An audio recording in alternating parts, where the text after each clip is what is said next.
Maybe there is some sort of cosmic justice, I suppose, in the world.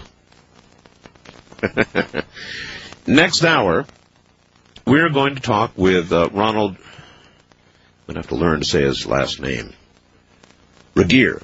Ronald Regier and Daryl Sims. It's going to be a double treat. Now, Ronald Regier is a very interesting fellow. He designed a lot of our spy satellites, and Ronald knows what a lot of our spy satellites have seen. Ronald might even know whether we have designed spy satellites to look for objects that traverse our atmosphere that, according to the Air Force now, mind you, are certainly not a threat to our national security. At least not a public one. Well. Open lines in a moment.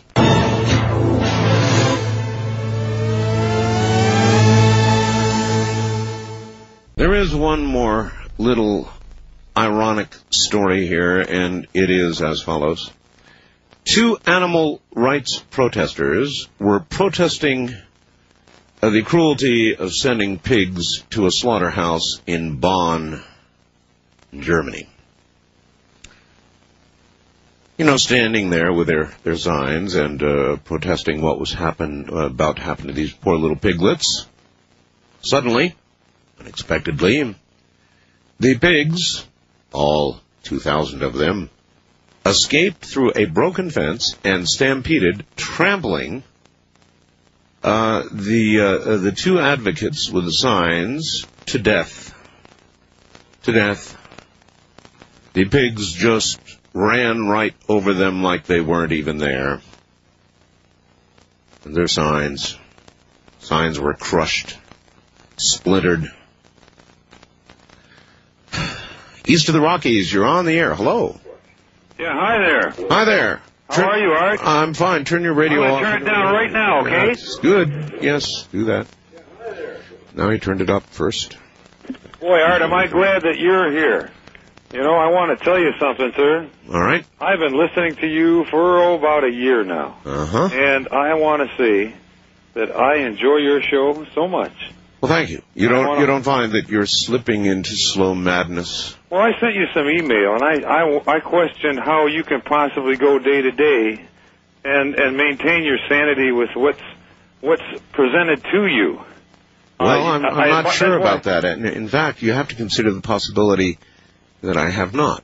Well, I think you have, because you really seem cognizant every time. I mean, you're so knowledgeable when people confront you with these various topics that you present on your program.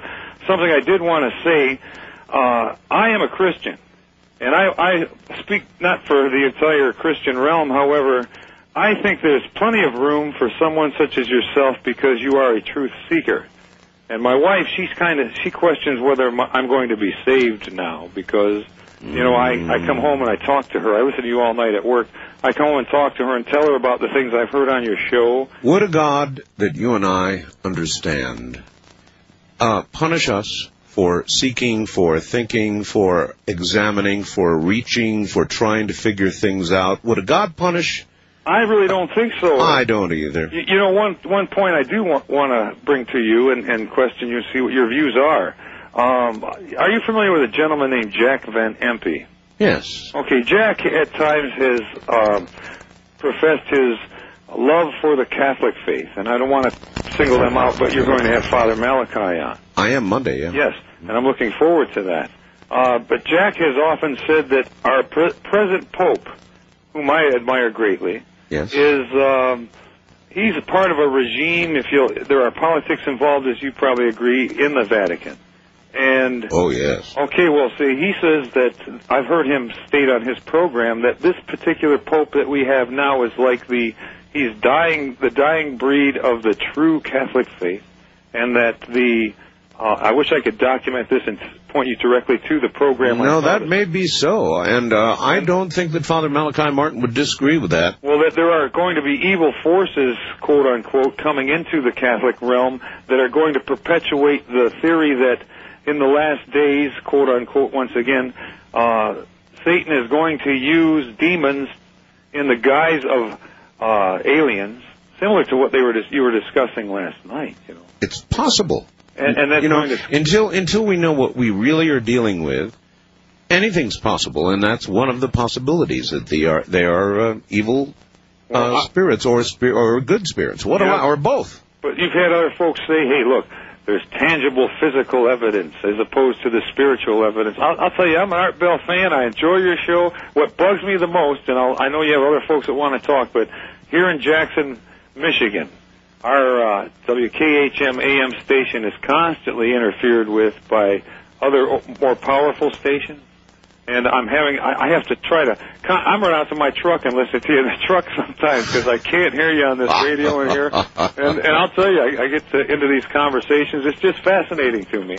My computer crashed today, so I think lightning took it out, so I can't get on the web and look at you. Oh, I'm so sorry. But Art, you just hang in there, sir. It's extremely sad. When a computer dies, it's like losing a member of the family. Sometimes it's even more serious than that. Oh, yeah, it's terrible, because I just bought it in February. It's a beautiful 266 Pentium, and I'm telling you. Well, what happened? What are the symptoms? All it does is the light blinks. The keyboard won't show me any responses. I can't get anything on the monitor.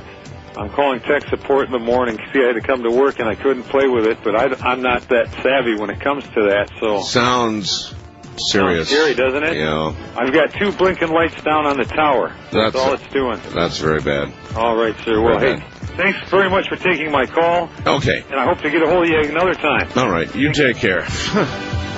Yeah, that's very sad. Well, of course, I just went through that, as you well know. It's like a loss of a member of your family, and depending on the computer, sometimes even more serious. From the high desert, this is Coast to Coast AM. Oh, could they be messing with me again? Yes. I now have my guests, but you know what? We had to go to alternate phone numbers because something is wrong with both of my guests' telephones. Now, what are we going to discuss? We're going to discuss Spies satellites.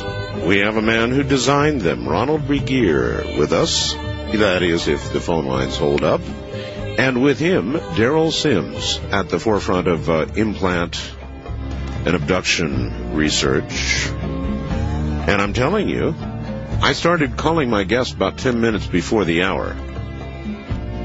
Busy signals. I finally concluded these two fellows were talking to each other and not mindful of the time, and so I went back into open lines again, kept trying to reach them. Even now, it was very difficult. We finally got through using alternate numbers. One had to call the other and say, look, my phone's out dead. Phone company's going to have to come fix it tomorrow. So I'm at an alternate number, and he had to get the message. It was a mess. So maybe somebody is not all that pleased with tonight's topic. Too bad, huh? We'll try and do it anyway.